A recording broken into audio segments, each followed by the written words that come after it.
Good morning everyone, magandang umaga po. Welcome to the Daily Grind. A very beautiful Thursday sa inyo lahat.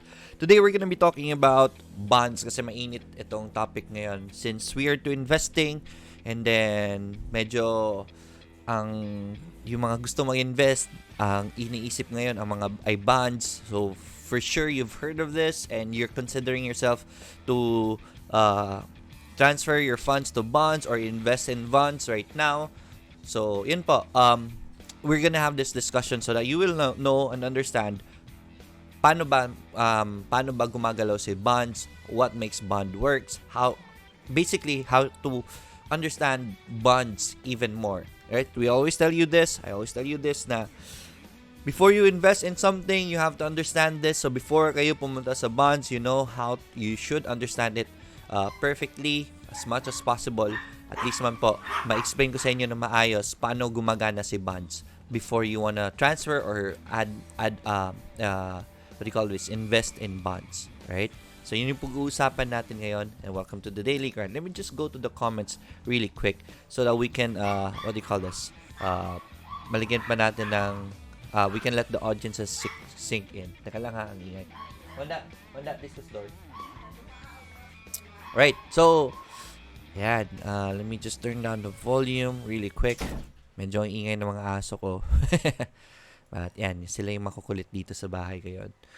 Alright, let's go to Makian Moto Adventure. Good morning, sir. Ingat po sa lahat. Yes, ingat po sa lahat. Dito sa Cebu, dumadami yung cases. So, impending lockdown na. Yung full lockdown na talaga hindi na community quarantine na mangyayari. So, we're preparing ourselves for a lockdown. You guys always think na worst case scenario, in case magka-lockdown, dapat nag-prepare na kayo ha. So, please do prepare yourselves. Hopefully, nakapag-stock na kayo ng mga gamit, magkain, etc. Tubig, batteries, essentials, right? For just in case na magka-lockdown. Anyways, lockdown naman siya na walang threat talaga of even if you're indoors, may mangyari like bagyo, pwedeng maano yung bahay nyo. But this one, nasa labas yung threat eh. Pag nasa bahay kayo, safe naman kayo. So that's good at the very least. So stay with your family. Be safe. Okay? Pwedeng magka-lockdown. So prepare yourselves. Dito sa Cebu, if taga Cebu ka, at least hindi pa lockdown, community quarantine pa. So better complete your essentials na while hindi pa nagkaka-lockdown. Ingat po kayo. Right, Emily Galtiano, good morning. Investing. Education, hi. Nestor Aquino, good morning, Sir Lloyd, and everyone keep safe. Marims, good morning. Michael Cimento, morning. Daran Boa, may buntag, Sir Lloyd, may work ba dyan? May work pa rin, hindi pa naman total lockdown. May mga businesses that are closing, but essential supermarkets andito pa rin. Pero may mga trabaho pa rin yung iba. Iba nag-work from home. But not all, right? Many are affected still sa trabaho. So, may trabaho pa rin yung iba. Marami ang na-pause muna. Jeffrey Mendoza, morning Charles. Good morning, Sir Lloyd. Just finished watching your video on when to buy again. That's good to know. Alright, guys, if you think this discussion is gonna be very beneficial for you or to your friends or families, relatives, please share this video. Pakishare po itong video na ito sa Facebook walls niyo so that they'll understand about investing. Maybe they're considering to invest in bonds. This can help them in their investing journey. Romeo Borboran, good morning, sir. Ask ko lang po ano next na gagawin maka-access ng webinar nyo. Nakapag-register na po ako sa Financial Freedom 101. Nakapag-create na po account under your link. Funded na rin po. Right. So, we will be emailing you. Nakaschedule kasi emails ko eh. Usually, I go to the registration every Saturdays. So, this Saturday, we will be emailing you the instructions on how to join so that you can access the video. So, please expect an email anytime this week. Bukas na yun. So you will be receiving the instructions. Let me just check really quick. Okay ba lahat? Right, so yes, okay naman. Right, so let's go to the topic. Let's go to bonds. Ano ba dapat nyong malaman about bonds and how does bond works? Let me open a slideshow, share my screen really quick. If you have any questions along the way while we're discussing this is live, so you can you can post comments here. And then if you're watching the replays, you can still post comments. If I read your comments, I'll try to answer you. If hindi ko po masagot yung comments nyo, you can send me a message also on Financial Freedom 101, my Facebook page, so that I can answer you there. If you have any financial requests, financial advices needed, maybe business advice needed or investment advice needed, please send me a message. I will do my best. Yan. That has been our service ever since this channel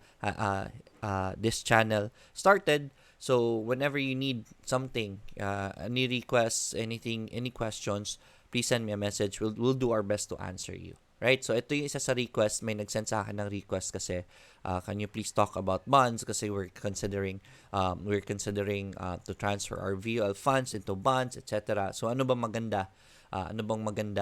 Ngayon, right, na gagawin. Okay, so first you need to understand about bonds is,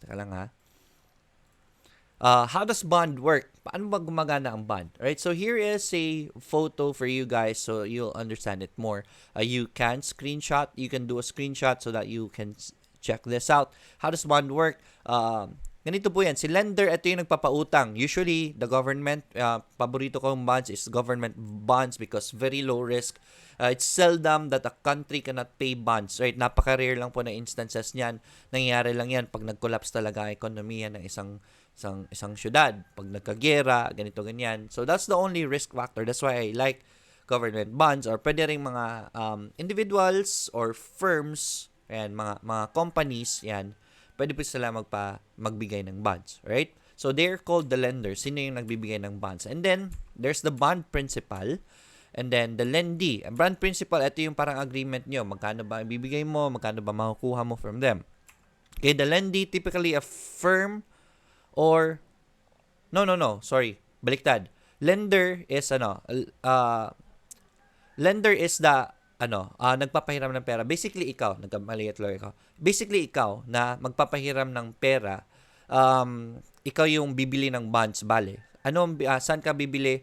Basically, sa government man or sa isang business firm. Yan. So, you lend them your money. Whenever you buy bonds, for example, you buy government bonds, so you're basically letting the government borrow your money. And then, they promise you money in return. Okay? And the business also, they will promise you percentage in return annually. Ayan. Ang problema lang sa bond is may lock-in period yan. Mahaba-haba ang lock-in period ng bonds. Right? So, we'll talk more about that later. But basically, this is how it works. Right? And then after that, pag nagpahiram ka na ng pera sa government, let's just use the government as an example. So, eto na ngayon, magbabayad na ng interest yung lendee sa lender. Lender is you again, di ba? So, interest payments based on annual interest, yun si lendee. Ito yung arrows na ito, yun yung direction ng pera, okay? So, dito, ikaw yung nagbibigay ng pera papunta sa government and then, or the business. And here naman, so we are now into paying. So, yung pera from the lendee or the business or the government pays interest payments based on an annual interest percentage to you na the lender or nagpahiram ng pera or bumili ng bonds, right? At the end of the term, lendee returns principal to the lender. So, let's say, for example, 1 million ang pinahiram mo sa government, dito sa level na ito, binibigay ng government annually yung interest, di ba? Now, pag tapos na yung terms ng bonds mo, ibabalik yung 1 million sa'yo, right? So, basically, you get the capital and over the years, you got the interest. So, that is how you earn in bonds. And that is how bonds work. Investing in bonds work. Okay? So, simple, right? Very simple to understand. Basically, parang stocks din, di ba? Ang stocks kasi, if a business needs money and they need money, so they will sell their stocks. And then, ikaw, bibili ka ng stocks na. When mas maganda lang sa stocks is mas malakas ang kitaan, mas malaki rin ang taluhan. That's the downside. High risk, high reward sa stocks, di ba? But here, bonds kasi is usually fixed po. If they say yung interest ng bonds na binili mo is 5%, fixed na po yan 5%. So, guaranteed, halos guaranteed yung return. So, very low risk, especially if you go with government bonds. Very low risk investments. And, yun, returns are almost sure. Okay? Okay, now, what I like about bonds is low risk siya. Pero, this is true with all investments. Whenever there's low risk, expect low rewards then, right? Bonds are consistent, very consistent, as I explained earlier sa inyo. Bonds are consistent and expected money. So, expect mo na yan, 5%, pero hanggang 5% lang ang natatanggap mo. They often return less than stocks or other investments, right? So, mas mababa yung returns niya kaysa sa other investments, right? But why will I invest in this kung maliit lang naman, right? Diba?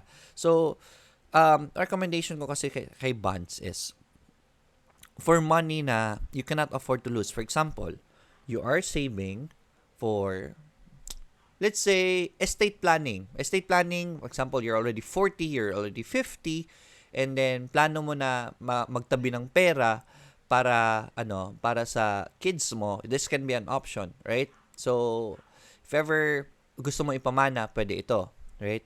So, because that's money that is important and you cannot afford to lose that, especially in the stock market, which is high risk, mas malaking chances mawala ang pera mo doon sa stock market. Dito, mas safe ang pera mo. So, you might consider just placing it here instead of placing it in the bank. Right? Kaysa sa bangko mo ilalagay, magkano ba yung tubo sa bangko? Dito na lang, mas malaki yung tubo, di ba? It's lower risk. So, it's for these kinds of money or for your retirement, kung may pera ka na ayaw mo i-risk gaano, lagay mo lang sa bonds instead. Right? Bonds are consistent and expected money, often returns less than stocks or other investments. Risks. Yan, ito yung pinaka-importante niyan. Di ba, we're talking about it's low risk. Pero ano ba yung mga risk niya? You have to understand the risks also.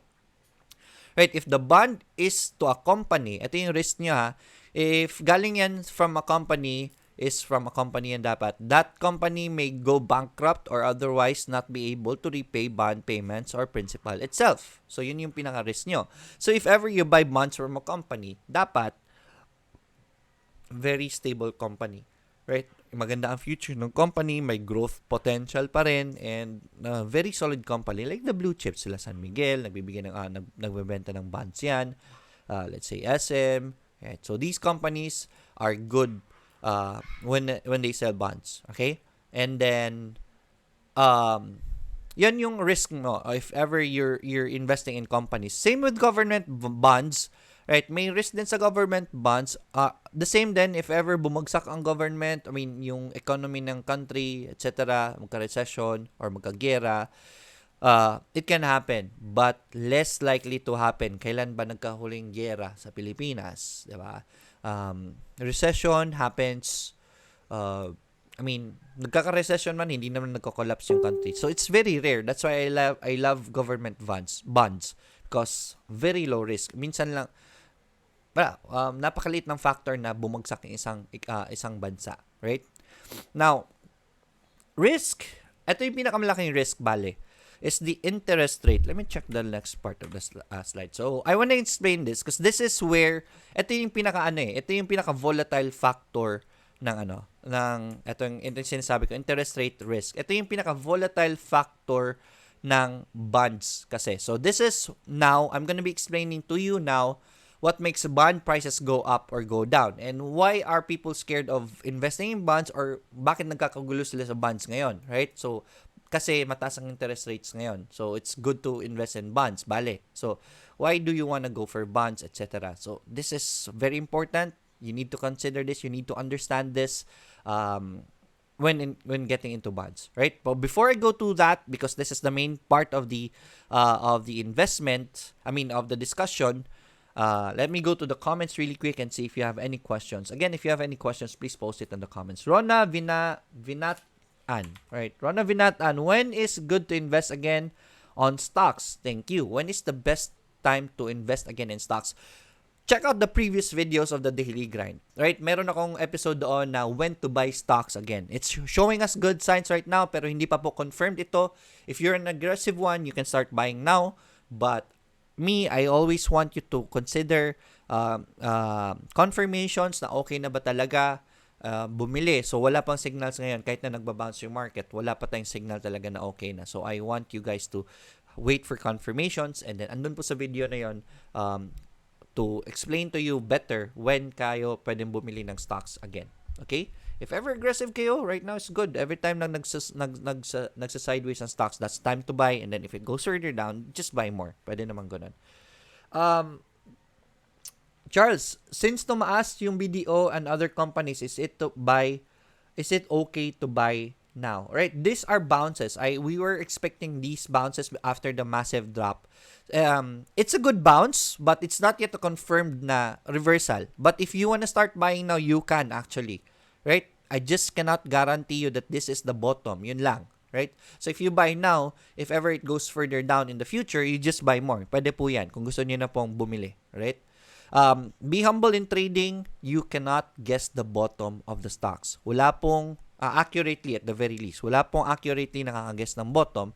What we can do is just test it out and then expect for what ifs, right? What if bumaba pa? Oy, may bababa pa pala. So you have plans to buy more in the future. So you have to plan ahead what will happen, right? Kasi pag bumaba yan, pag bumaba ng maayos, baka sisihin niyo ako, right?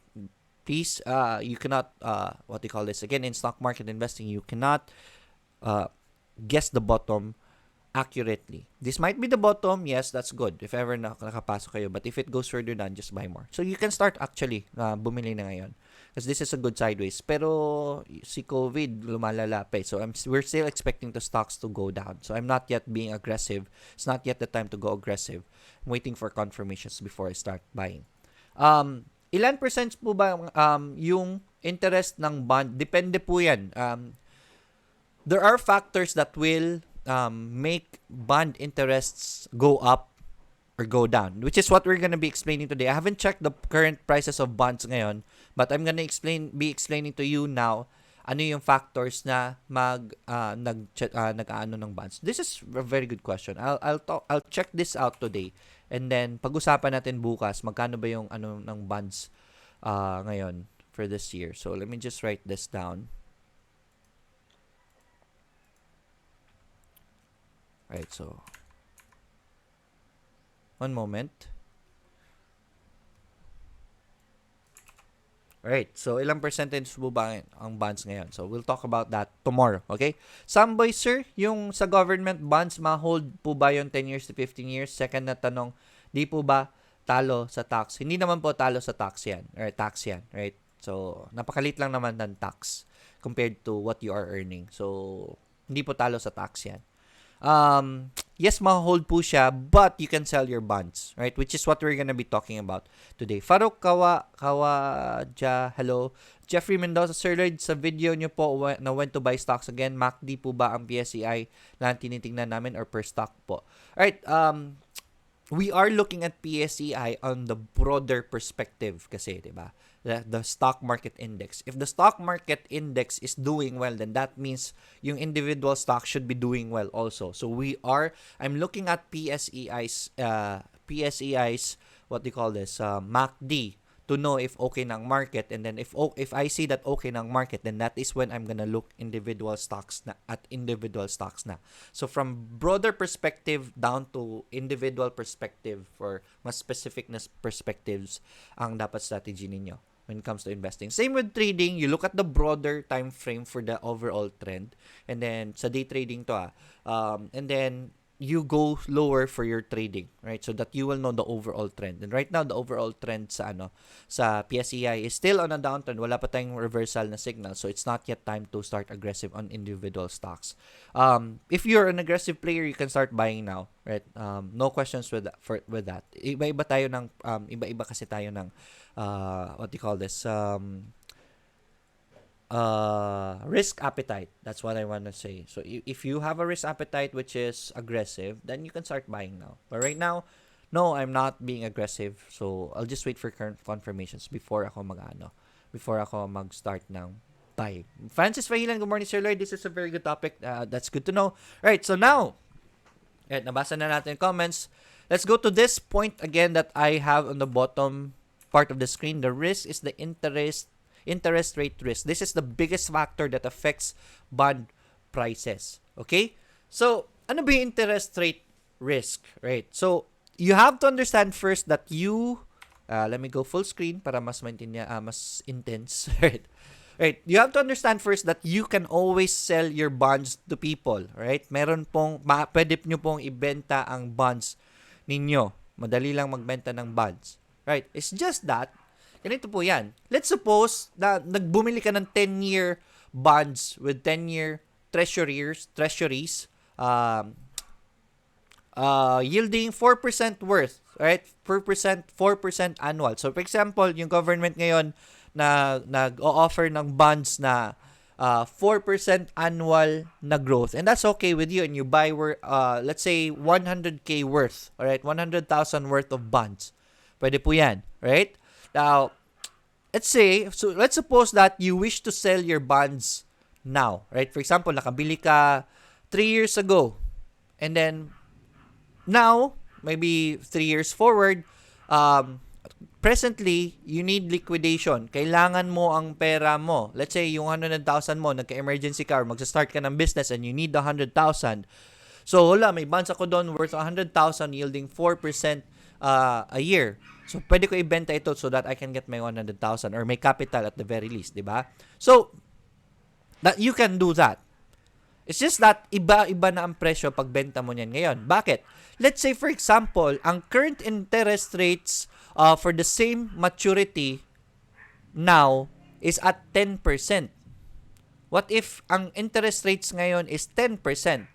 How can you convince the person to purchase your bond? How can you convince, for example, ikaw magbebenta sa akin, how can you convince me to purchase your bonds when I can buy bonds, yung bonds mo 4% lang, and I can buy the current bonds which is at 10%. Bakit ko bibili ng bonds mo for 100,000 na 4% lang ang gains when there's available right now? I want to buy 100,000 pero 10% ang gains annually. Diba? So, how are you gonna sell your bonds to me? Doon ako bibili sa 10%. Ayoko yung bonds mo na 4%. Diba? So, that's the question right now. How are you gonna convince someone to buy your bonds which is maliit lang ang percentage? Right? Well, there's only one thing you can do. Isa lang ang pwede mong gawin. And if you can answer that, please post it in the comments. I'm gonna give you 5 seconds to type in the comments. Right? So, yun yung pinaka-challenge kasi. Same with stocks. Paano mo i-convince yung tao na bilhin ang stocks mo kaagad? Yun yung pinaka-clue ko. Siyempre, yung markdown, your bonds. So, ibibenta mo siya ng mas mura. Then, how do you calculate for the price of the bonds? Magkano mo siya ibibenta?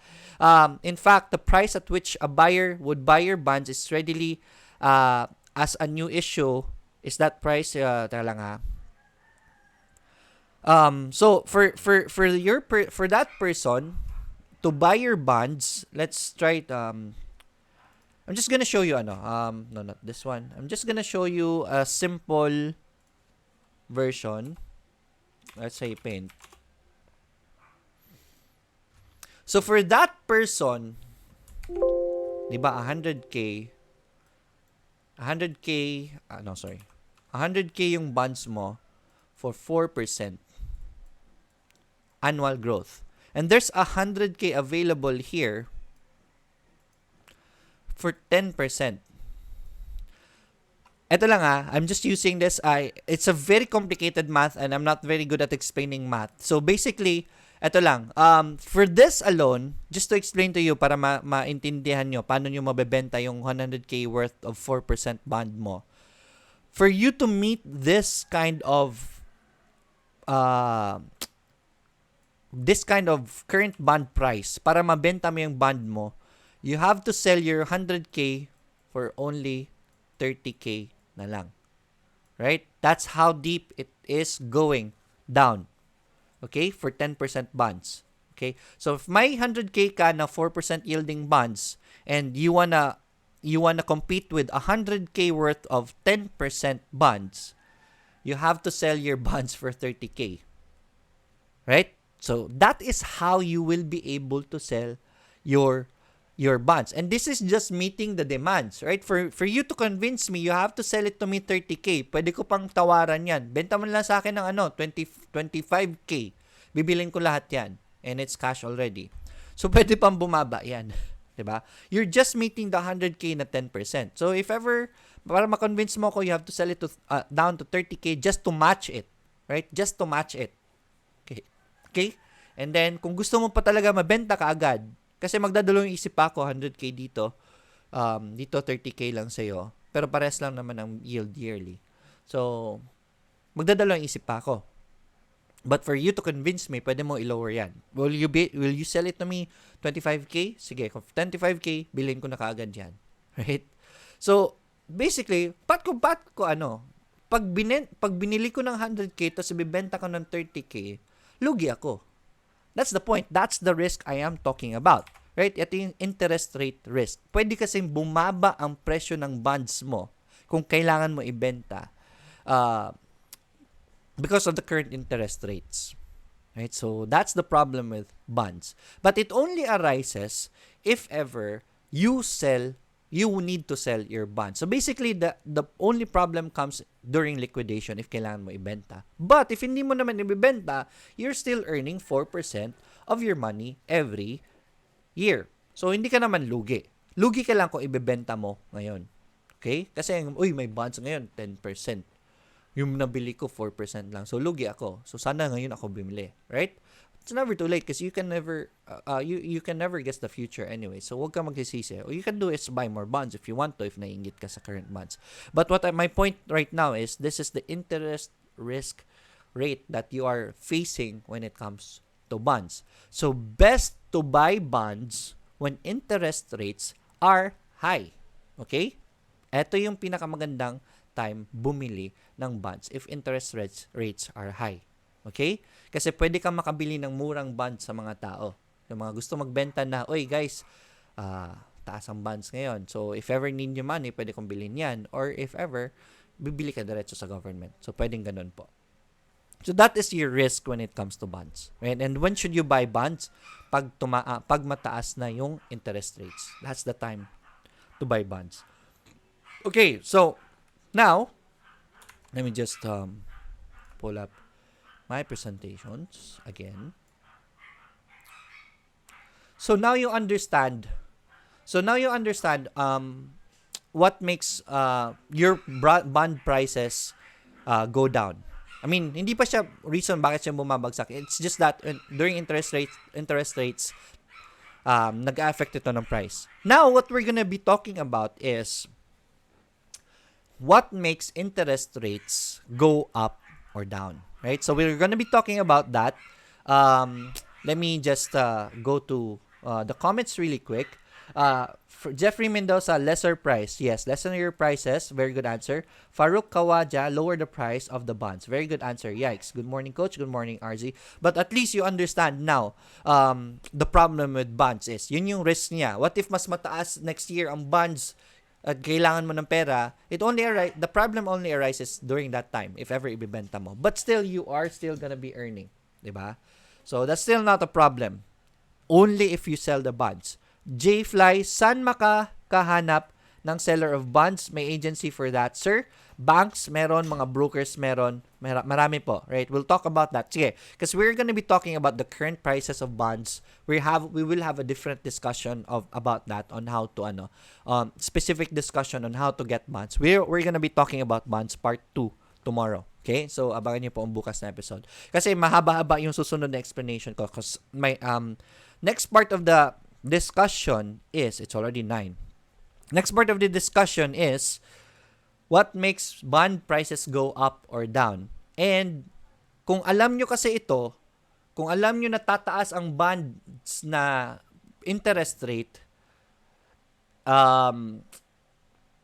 you will buy, di ba? But dapat inuunahan nyo kasi yan. Kasi kung may current bonds ka, and you think the interest rates next year is gonna go up, dapat ibenta mo na ngayon ang bonds mo habang mababa pa. So, if you know when the interest rates will go up or go down, you will know how to deal with your bonds at hindi lang matutulog at mas efficient ang earnings ninyo. Right?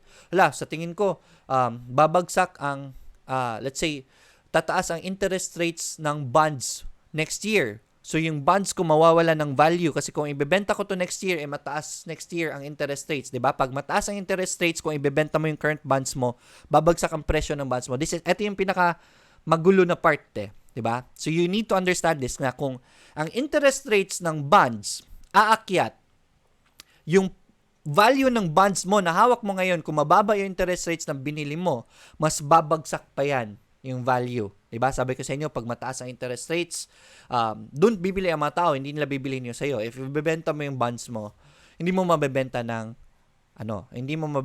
maayos. So, kailangan mo siyang ibenta na hindi pa tumataas ang interest rates. For example, nabili mo ng 5% yung bonds mo. And then, let's say, binili, during this month, let's say March ngayon, the interest rates is 4%. So, mas mahal yung bond interest rates mo. So, meaning, maganda ibenta yung bonds mo compared to the interest rate current bonds for this month. So, ibenta mo yung bonds mo kasi mas mataas yung value ng 1% yung interest rate. So, yung mga tao nabibili sana ng 4%, 4% lang, may nagbebenta dito ng 5%. So, yun lang ang bibilhin ko. So, if your bonds is 5%, yun ang bibilhin nila. So, that's the best time to sell your bonds. Kasi kung next year mo pa ibebenta yan, your interest rates go up to, let's say, 6%, mas pangit na ang bonds mo, mapipilitin ka ibenta na mas mura. So, I hope you understand that. That's medyo magulo, pero I hope I was able to make you understand that properly. So, I now gave you an idea on what makes the prices go up and down, the interest rate risk. Okay? So, now, what makes interest rates go up? Kasi if interest rates go up, the current value of your bonds will go down. Opposite po yan. Pag interest rates go up, your what do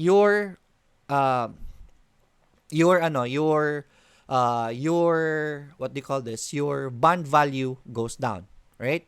So what makes the interest rate go up, right? If ever, right? If ever mayroong crisis, right? If ever nagkakaroon ng crisis, right? Banks and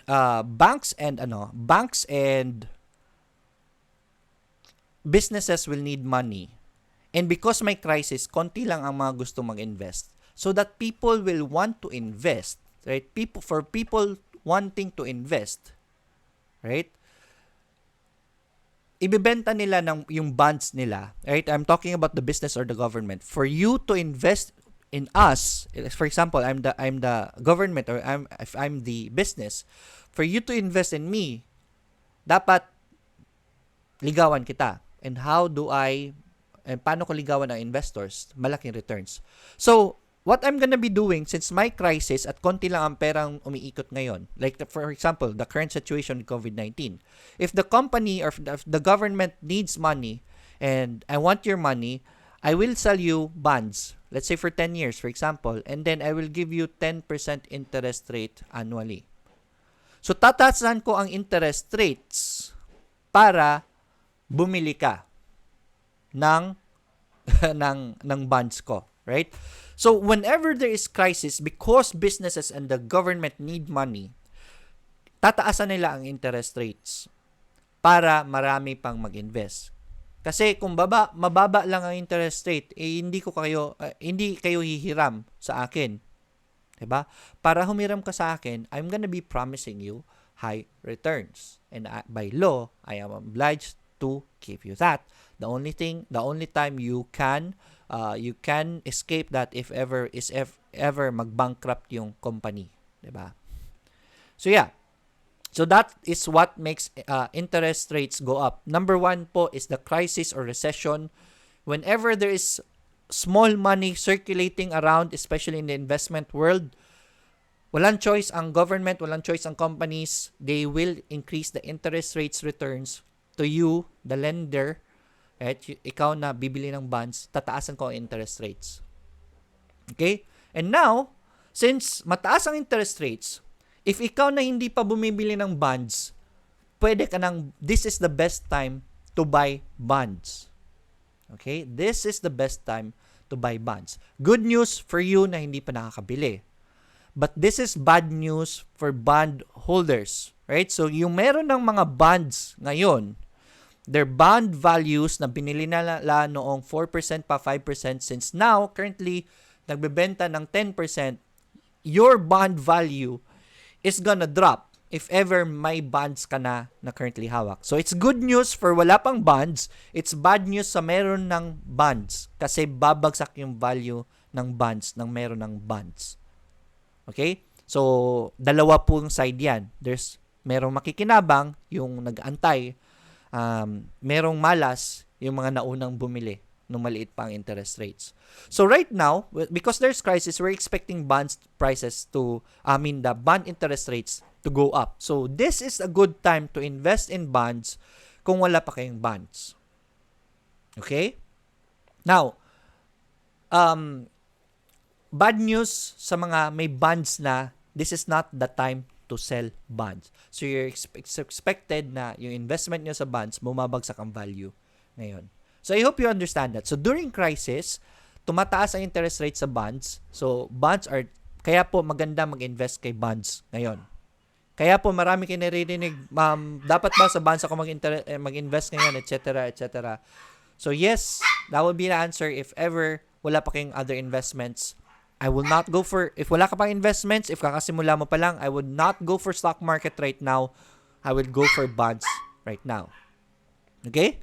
So, that's how it works. Now, opposite side naman, if ever maganda ang ekonomiya, maganda ang takbo ng company, right? Since the government or the businesses doesn't need the money that much, if they need money pero konti lang, so they are gonna be selling bonds. Ay guys, meron kaming bonds available, we need money, ganito yung gagawin namin sa money.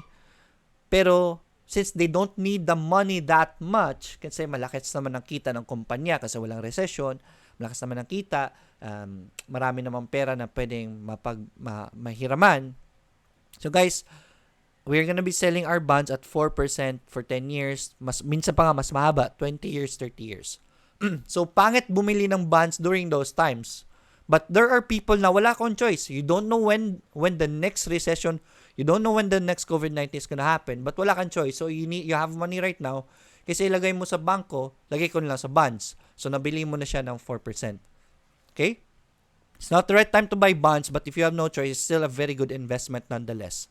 Okay? Depende po yan sa purpose ng pera nyo. Again, if it's important money, kahit na malaki ang kitaan sa stock market, huwag nyo ilalagay sa stock market kasi baka mawala yan. So if you have money right now, let's say for example, maganda, wala si COVID, maganda ang takbo ng ekonomiya right now, and you have 100,000 in your bank, and then this is important money. Let's say you need this money para 20 years from now, yung anak ko na kakapanganak pa lang, magka-college na, or I will give this to him for his business kung gusto mo magsimula siya ng business or a good career. So, this money is needed 10 years, 20 years from now. Instead of placing it in the bank, bilhin ko na lang ng bonds. Kahit na 4% or 5% lang yan, that's already very good actually. Kaso nga lang, mas maganda kung 10%. But you don't know when the 10% is gonna happen. Kaysa matulog lang pera mo, lagay mo na lang dyan. Diba? So that's the predicament of bonds. If ever healthy ang economy, maliit lang ang interest rates ng bonds. Okay? So, you have no choice if you want to invest in bonds. Sige, lagay mo dyan. Especially if it's important money. For example, estate planning na nga di ba? Gusto mo mamana ito ng pera na ito ng mga anak mo, then place it in bonds. Okay? Or put it in an insurance that is put in bonds para hindi rin bumagsak. Okay? A good thing about that is, if ever, meron akong bonds na nabili ko noong 10%, right, na interest rate. Now, the current bond is 4%. Bond interest rate is 4%. And there will always be people who wants to invest. Now, titignan niya ito ngayon. Uy, itong bonds na ito na ino-offer ng government 4% lang annually for 100K. Meron dito nagbebenta. Let's say, for example, si Gavino Lomboy, nagbebenta ng bonds niya na 10%, 100K rin. Mas malaki ngayon. Hindi lang 10K mo ibebenta. Gusto mong bumili dyan, pwede mo sabihin ito, gusto mong bumili dyan, 100K, 4% lang annually. Meron akong 100K dito na 10% annual returns. So, kung sa example ko kanina, you lost 70K, This time around, opposite naman siya, you're gaining 70K. So, pwede mo ibenta 100K bonds mo for 10% gain, 10% yield annual. Pwede mo siyang mabenta ng 170K. Tada! Instant gains and may annual returns ka pa. So, right now is the best time. I will check the current bonds na if ever may binibentang bonds ngayon, magkano yung interest rates. But, right now is looking good for bonds. So, it is good to invest in bonds right now if ever wala ka pang bonds. Okay? So, that's to answer that question. Right now, if mataas ang interest rates, best to invest in bonds. Okay? Kung mataas ang interest rates. Excuse me. Now, that is how it affects. It's good for new investors. Again, it is good for new investors. It's not good for new investors. Kabaliktaran kasi ito ngayon. Maganda economy, pangit ang bonds. It's not that good. It's still good, basically. But it's not that good for new investors. It's very good for mga bondholders na nakabili noong mataas pa. Right? So, that is how it affects your bonds. So, it's good to invest in bonds right now. Okay? So, I hope you understand that. That is how your bonds prices go up and down and how it affects current bond investors. Kasi pag binibenta mo ang bonds mo, tapos mas maganda ang bonds ngayon kaysa nabili mo na bonds, mas babagsak ang presyo ng bonds mo and you're gonna lose money. Okay. Coach, what is the difference between treasury bills and government bonds? Saan pwede makabili ng bonds? Right, so sa government na mga banks pwede pong bumili dyan. So, we'll talk more about treasury bills and government bonds. Basically, halos magkaparehas lang naman siya. It's just a different department. For example, government has investments that you can invest directly, pero meron rin pag-ibig funds na you can invest in them through MP2 program, di ba? They're still with the government, but it's a different department, it's a different entity. So, basically, it's like that. But we'll talk more about that tomorrow. But in the US, the bond prices are going up because Fed has reduced the interest to zero. Iba naman yung interest na zero. Interest yan na hindi po yung in the US, bond prices are going up because the Fed has reduced the interest to zero. That's the interest that you're paying the government, right? Because iba po yan. Hindi po yan interest na Farouk Kawaja, hindi po yan siya interest na binibigay sa tao. If I am a person, why will I buy bonds that is zero interest, di ba? Yung interest na yan is the tax you pay for your gains. Is zero interest, right? But we're talking about the interest that the bond is giving you, right? Money that goes into your pocket. Mas maganda kasi bumili ng bonds na zero ang interest rates. Kasi for example, I'm earning 10% of my bonds right now. Ang interest rates ng bonds ngayon, 10%. Yung 10% na yan, may kinukuha pang interest si government. Kasi you're earning, the government gets interest from that earnings. That is what we are talking about right now sa example ni Farouk Kawaja. Right? The interest rates, the Feds are imposing zero interest rates, meaning your earnings in the bonds will not be, hindi na siya makukuhanan, hindi na siya masasubtract ng taxes. Because the Feds are taking away the interest rates that they are gonna be taking away from your earnings, the bonds are more beautiful. Kaya umaakyat pa ang presyo ng bonds. That's why the value of the bonds in US is going high. Because yung 10%, mas cleaner 10%, hindi nakukuha ng government. Kasi yung earnings mo sa bonds is still subject for tax and tax interest rates. If ever walang tax, then meaning the 10% is 10% full. So it's very good to invest in bonds right now. Farouk Kawaja. Right? Vince Pinada, good morning, Coach. You don't need to be rich to be successful. You just need to work hard because truly great things start from small beginnings. Definitely. Right? And we have being rich is not really the measuring stick of being successful, right? There are successful people who are not rich. I consider, let's say, Mother Teresa. She's not rich, but she's successful because she wants. Ito yung definition ko for success, diba? For me, success is being able to do what you want to whenever you want to. Simple as that, right? It's just that becoming rich will make it simpler. Okay? For example, I wanna go to a vacation right now. I can, wala akong boss, etc. And I have the money, I have the funds.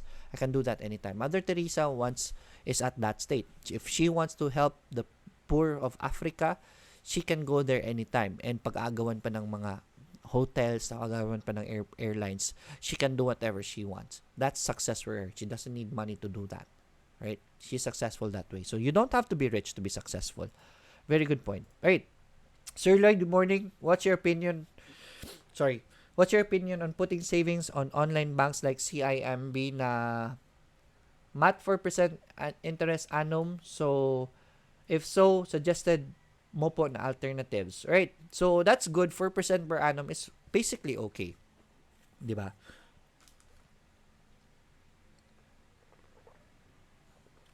My question is, if may magandang option niya. If it's offering you 4%, I will strongly recommend you transfer it to ProLife's ProMillionaire. ProLife, I'm with ProLife. We have a product that gives you 4% annual guaranteed. Plus insurance at the same time. And then that's it. And then it's invested on funds that it's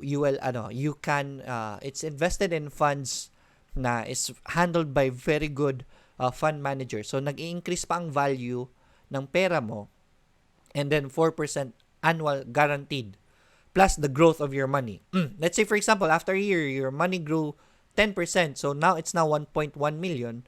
So next year, for 1% per quarter kasi yan, 4% ng 1.1 million ang makukuha mo. Right? So, and then plus there's insurance in it, and it's handled by better fund managers. So, I will, please send me a message in Financial Freedom 101. I can discuss to you more about ProMillionaire. Kaso nga lang, by millions naman siya. Okay? So, that's a good option. How much high po ma-consider na high po ang interest rates? Anything that will give you 5% above is already high interest rate. That's already very good. 5% is very good. 6% much better. 7-8 is already very good.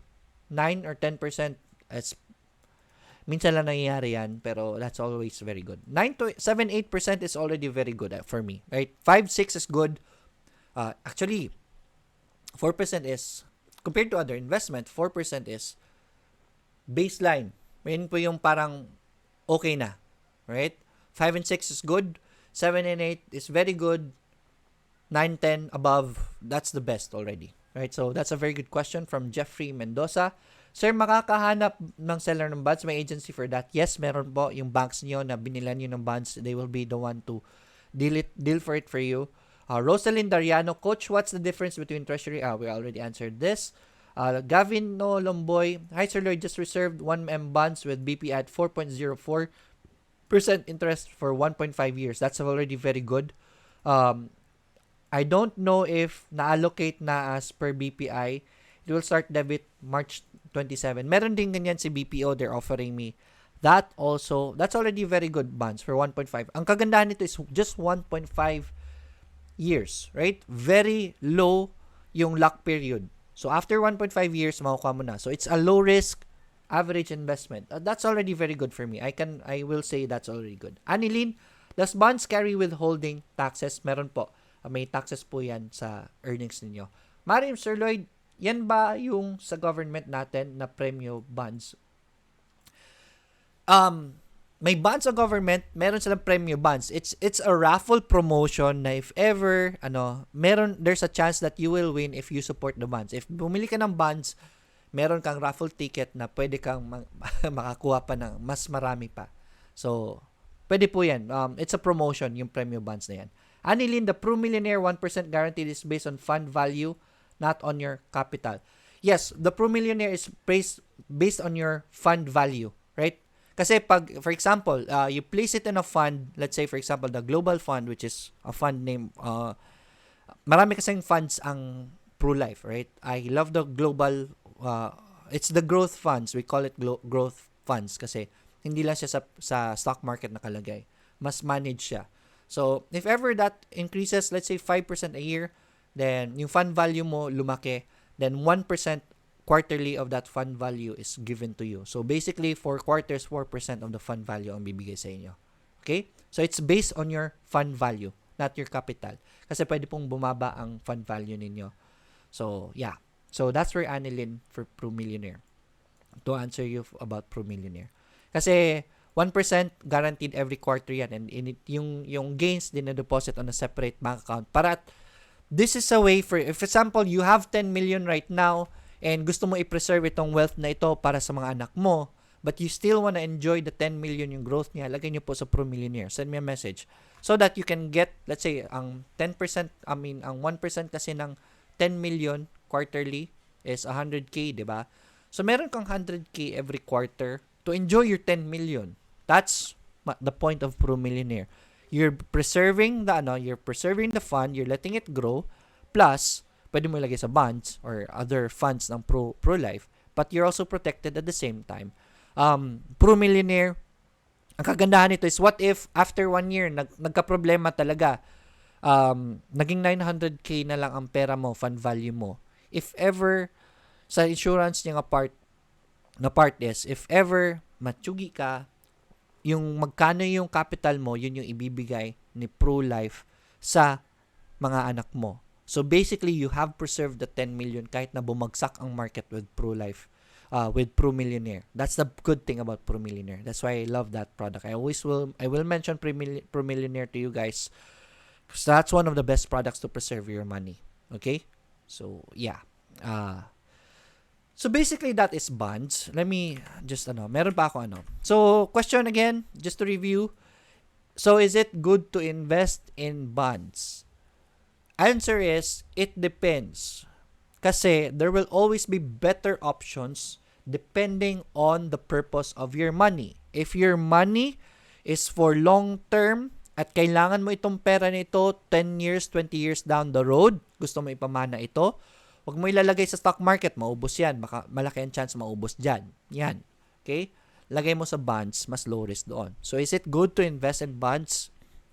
Depending on the situation, but yes, I will say yes. Kahit na, kahit na maliit lang ang gains, but nonetheless, it's gaining. Okay? Guaranteed po kasi yan, especially with the government bonds. It's just that may magandang options pa na iba. Okay? Depending on the purpose of your money. If you want a higher, okay lang sa'yo mawala yung pera or mas higher ang risk, para kasi kailangan mo rin ng mas higher returns, then you can go for other options, like the stock market. So, it really depends on the money, but overall, it's still good. Okay? RTZ, guaranteed po ba capital sa Pro Millionaire? Guaranteed po ba ang capital sa Pro Millionaire? So, basically, we are into investing, di ba? Pro Millionaire is into fund management, di ba? There is no guaranteed gains, but Pro Life has the track record that yung pera ninyo, yung capital, yung fund value is gonna be increasing depending on the investment. Pero yung 1% quarterly is guaranteed. So, for example, 1 million yung pera mo, 1% of that every quarter, guaranteed po yung 1%. There is a chance na umakyat yung pera mong 1 million, let's say maging 1.1 million, so 1% ng 1.1 million ang makukuha mo. There is a chance na bumagsak yan. Let's say maging 950,000 na lang or 900k, worst case, 10% ang nalugi mo, 900k. The 1% is still guaranteed, but 1% of the 900k of your fund value. Okay? So, 9k na lang. Right? So, that's it. That's the guarantee for Pro Millionaire. Hindi po siya guaranteed na aakyat talaga kasi there are risk in investments, pwede siyang bumaba, but 1% of your fund value is guaranteed. Paunans, hello Sir Lloyd, magkano minimum sa Pro Life UK Millionaires? The Pro Millionaire product, 1 million, by millions po pag-usapan natin, so 1 million po ang minimum niyan. Okay? Joseph Tanel, Sir Lloyd, pa-discuss na ibang araw regarding high spread ngayon sa eToro. Why is it happening now sa ibang broker? Ganun din kasi. Yes, ano po yan? Because the markets are dropping, maliit ang kitaan, for the taxes, etc., tinatax sila ng mas mataas, kaya mas mataas po yung spreads. But yeah, we can discuss more about that. We will have, siguro kausapin ko ang eToro so that they can explain it more to you guys. But that's a very good question. Let me write that down para hindi ko makalimutan. Pag-usapan natin yan. This is from Joseph Tanael. Request ni Joseph. Right. And then, kagaya po sa MP2. Si MP2, hindi rin naman guaranteed ang gains ni MP2 eh. Diba? It's just that, it's run by the government, kaya maganda po ang takbo ni MP2. Okay? So, please understand that there is no risk-free investment. It's just that it's low risk. Okay? So, mas mataas ang kitaan sa Pro Millionaire kaysa sa MP2 program because tumutubo pa yung fund value mo. Let's say, for example, by average 6% annually, plus meron ka pang 4% na returns na guaranteed, di ba? So yan. But the growth of the fund is not valued, is not guaranteed because naubos na boses ko. But yeah, serbisyo publiko pa ito kahit maubos boses natin. Just to make you understand bonds even further. Yun po, kaya po walang daily grind kapag kasi I really wanted to prepare for this episode. This is very educational for you. So please share and subscribe to my YouTube channel if nagustuhan niyo po yung video and if you learned something.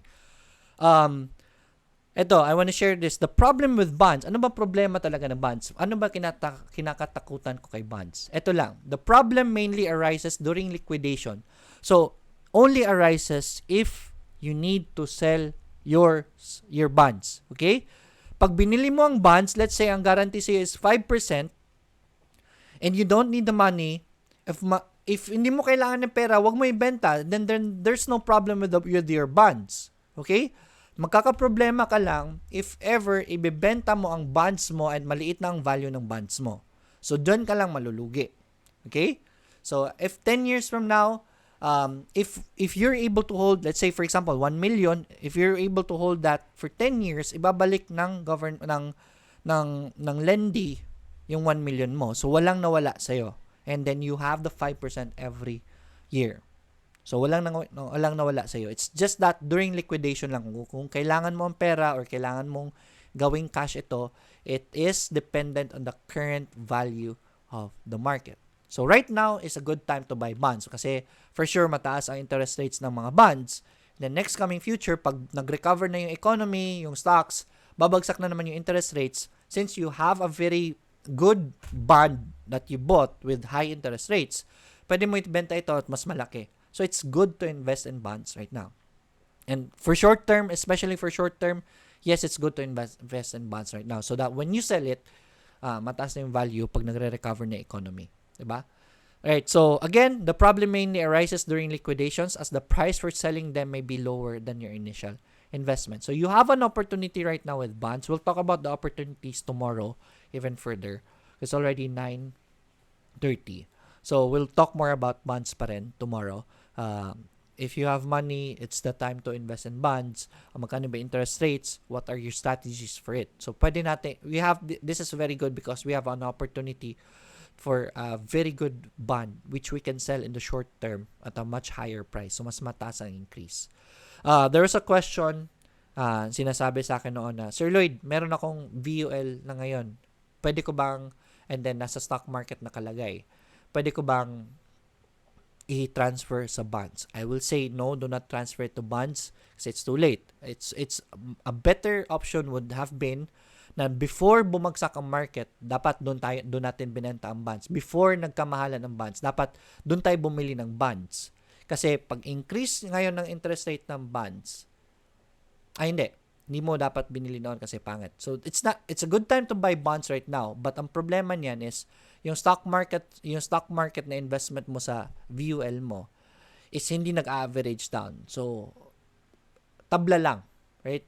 Tumabla lang kasi you're losing money in your stocks and then bumili ka na, tinanggal mo, you lost the money and then binili mo ng bonds, which is, yeah, it could be good, pero wala, hindi mo nabawi yung losses mo sa stock market. So it's better to just average down in your stock market, and if you really want to invest in bonds, get a different insurance that is focused on bonds right now because bonds are very good right now.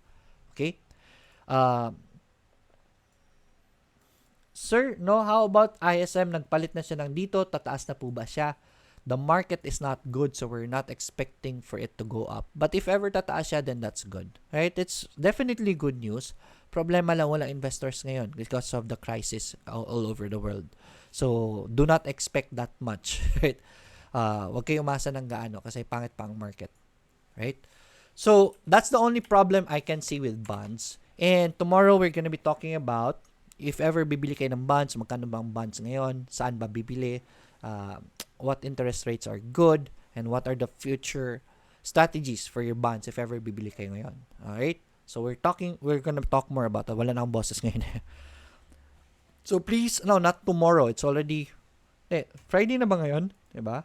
Thursday. So, we still have daily grind for tomorrow. So, yes, pag-uusapan natin yan bukas. That's it for today. At nasagot na ba natin lahat ng questions? Please share the video to your friends, to your relatives, so that they'll know more about this. If you find this educational, please subscribe and like the video. That's it for today. And as always, let's get rich together. Bye, everyone.